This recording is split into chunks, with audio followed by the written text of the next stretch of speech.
Looking more and more likely that Fort Worth-based RadioShack is ready to pull the plug on operations. Yeah, the bankruptcy talks have actually been going on for a while, but today, bad news for RadioShack on the New York Stock Exchange. Fox 4's Brandon Todd has been following the company's demise. He's live tonight. Brandon.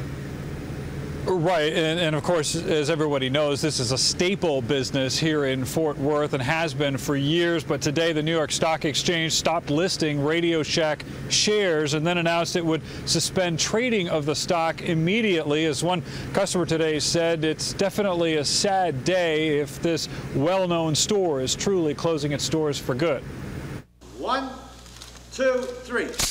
Hey! March 2nd, 2005. The paint was barely drying on the new downtown Fort Worth RadioShack headquarters. The company was full of promise and hope.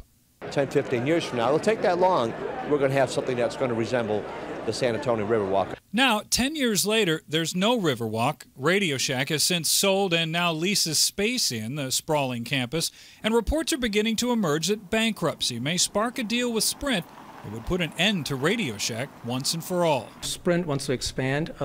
They have, I think, only about 1,000 stores in the U.S. versus 2,000 for AT&T and Verizon. And so this is probably a way for them to get a lot of stores really quickly. Published reports indicate the tech company would sell off nearly half of its stores, and the ones that are left would close. It could mean an end to the company that has been around almost 100 years and has been a part of Fort Worth for the past 56.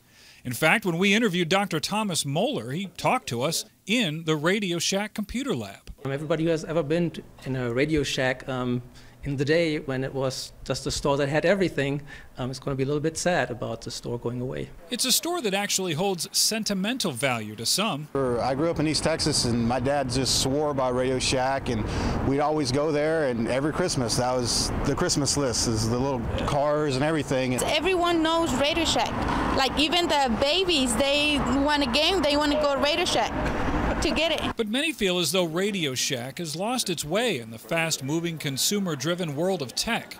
The company struggled to find its identity and in recent years rebranded itself the Shack. The 80s called. They want their store back. Even ran a commercial during last year's Super Bowl. But some told us the name wasn't the only thing that needed to change. Either they're out of stock or overpriced, or you just can't get any help with going there. Find anything you want, yeah, and go online, Amazon now. I mean, everybody's too competitive now, so it's just a sad day in Fort Worth. Professor Moeller also points out that this bankruptcy process is a very fluid process. At any given time, the deals could change, and there could also be an investor that might swoop in and save RadioShack. But Steve, at this point, that seems very unlikely. Yeah, it doesn't seem like the business model works anymore for whatever reason. Brandon, all right, Brandon Todd live in Fort Worth. Thanks.